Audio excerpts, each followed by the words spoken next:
بسم اللہ الرحمن الرحیم۔ چند سال پہلے کسی کام سے بائی روڈ لنڈن انٹاریو جانا ہوا۔ میں نے رستے میں ہائی وے پر ایک ادھیڑ عمر ہچ ہائیکر کو دیکھا جو لفٹ چاہیے کا ہاتھ سے لکھا پوسٹر اٹھائے کھڑا سردی سے کانپ رہا تھا۔ شدید بارش ہو رہی تھی۔ میں نے نہ چاہتے ہوئے بھی گاڑی روک کر اسے بیٹھا لیا۔ اس سے گفتگو شروع ہوتے ہی مجھے یقین ہو گیا کہ وہ ٹھیک ٹھاک تعلیم یافتہ تھا۔ یہ بھی اندازہ ہوا کہ اسے کوئی مرض لاحق تھا جس کی وجہ سے وہ بات کرتے کرتے بھول جاتا تھا کہ کس موضوع پر بات ہو رہی تھی، لیکن دوسری طرف اس کی یادداشت اتنی اچھی تھی کہ بات کرتے وقت موضوع کی مناسبت سے مختلف اسکالر کے لکھے ہوئے پیراگراف لفظ پر لفظ بیان کر رہا تھا۔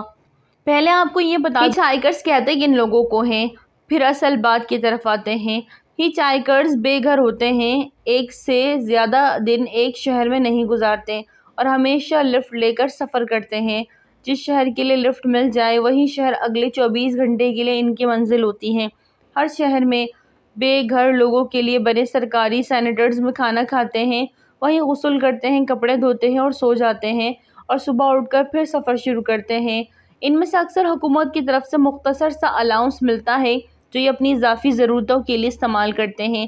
مجھ سے لفٹ لینے والے ہچ ہائیکر نے بتایا کہ وہ 13 سال ایک یونیورسٹی میں نابینا اسٹوڈنٹ کے لیے کتابیں پڑھ کر ریکارڈنگ کرنے کی نوکری کرتا رہا، لیکن ایمنیزیا کا مرض بڑھنے کی وجہ سے اسے وقت سے پہلے ریٹائرمنٹ مل گئی اور اس نے اولڈ ہوم میں جانے کے بجائے ہچ ہائیکر بننے کا فیصلہ کیا۔ میرے پوچھنے پر اس نے بتایا کہ وہ ایک ہفتے میں 3 کتابیں ریکارڈ کر لیا کرتا تھا۔ وہ اپنے کام کے بارے میں نہ بھی بتاتا تب بھی اس کے بولے ہوئے ہر فقرے سے ہزاروں کتابوں کے قاری ہونے کا ثبوت تو مل رہا تھا۔ 4 گھنٹے کے سفر میں اس سے ادیان عالم، کائنات، سخاوت اور زندگی کے مقصد سمیت کئی موضوعات پر بات ہوئی۔ گو کہ چند منٹ کے ایک موضوع پر بات کرتے ہوئے وہ بھول جاتا تھا کہ موضوع گفتگو کیا تھا اور ساتھ ہی کوئی نیا موضوع شروع ہو جاتا۔ البتہ اس سے جس موضوع پر جتنی بھی بات ہوئی اس کے علم اور مدلل انداز گفتگو پر میں رشک میں مبتلا ہو گیا۔ وہ ایک سانس میں اپنی کسی بات کی دلیل کے لیے یونانی فلاسفر کا حوالہ دیتا، دوسری میں مسلم اسکالرز کا اور تیسری میں قرون اولیٰ کے ہندو فلسفیوں کے کسی قول اپنی بات کی تقویت دیتا۔ اس دوران بھول بھی جاتا کہ بات کس ٹاپک پر ہو رہی ہے۔ اس کے ساتھ ہونے والی بہت سی باتوں میں سے میں چند آپ سے شیئر کرنا چاہتی ہوں۔ باتیں کرتے ہوئے ایک دم سے کہنے لگا، تمہیں معلوم ہے کہ تم اس روڈ سے کیوں گزرے جہاں میں کھڑا تھا؟ میں نے کہا کیونکہ مجھے لندن جانا تھا۔ ہاں وہ تو تمہیں جانا ہی تھا، وہ بولنا شروع ہوا، لیکن تم اس خاص وقت میں وہاں سے اس لیے گزرے کہ وہاں تمہارے لیے قدرت نے ایک امتحان رکھا تھا۔ اگر تم اس امتحان میں ناکام ہوتے تب بھی مجھے لفٹ ضرور مل جاتی، کیونکہ قدرت بیک وقت کئی متبادل اسباب کا بندوبست کرتی ہے، لیکن تمہیں اس ناکامی کے بعد اگلا امتحان اس سے مشکل ملنا تھا۔ خود کو انسانیت کے لیے مفید ثابت کرنے کے جتنے مواقع ضائع کیے جائیں، مفید بننا اتنا ہی مشکل ہوتا جاتا ہے۔ وہ بولتا چلا گیا۔ اس نے مزید کہا کہ میں 15 منٹ پہلے اس روڈ پر آ کر کھڑا ہوا تھا اور تم سے پہلے کئی گاڑیاں وہاں سے گزری۔ میرا تو کام ہی انتظار کرنا ہے۔ میرے سفر کا بندوبست کرنا تو قدرت کا کام ہے، لوگوں کا نہیں۔ مجھے دکھ ان لوگوں کی ناکامی پر ہوتا ہے جو امتحان کے ہر سوال کو برابری کی بنیاد پر سنجیدہ نہیں لیتے۔ کسی کو یاد ہی نہیں کہ زندگی تو بس ایک امتحان ہے اور قدم قدم پر قدرت کے امتحان کے سوال نامے رکھے ہیں۔ ایک صوفی خانہ بدوش میں حیرت سے اسے دیکھ رہا تھا جب وہ بات کرتے پھر بھول گیا اور کچھ سوچنے لگا۔ میں نے اسے الجھن میں دیکھ کر ٹاپک بدلنے کے لیے پوچھا، ابھی تو شاید تم 50 کے بھی نہیں ہو، اتنے تعلیم یافتہ بھی ہو، پھر کیوں سڑکوں پر مارے پھرتے ہو؟ تمہیں اپنی بیماری کے باوجود اچھی جاب مل سکتی ہے۔ اس کے چہرے سے اندازہ ہوا کہ اسے مجھ سے اس احمقانہ سوال کی توقع نہیں تھی۔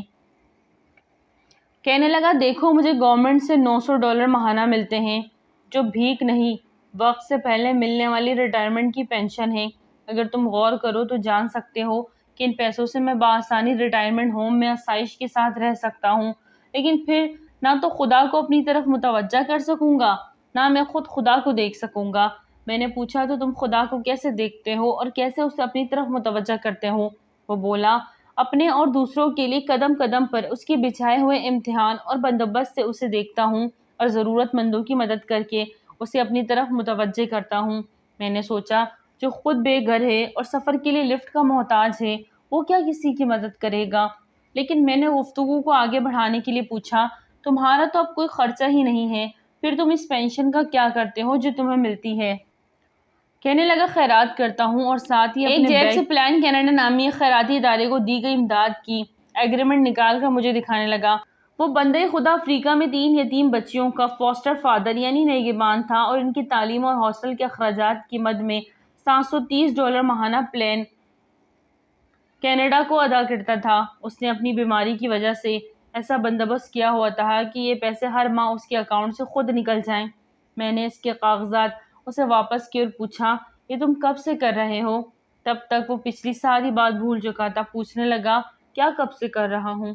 میں نے سوال بدلتے ہوئے پوچھا، ہم زندگی کے مقصد پر بات کر رہے تھے، تم یہ بتاؤ زندگی کس بات کا امتحان ہے؟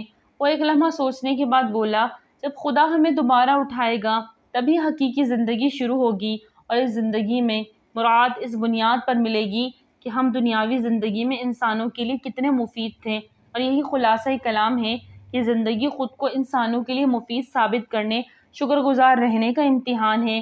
میں نے کہا، یار تم اتنے سمجھدار ہو، تمہیں قرآن بھی اسٹڈی کرنا چاہیے۔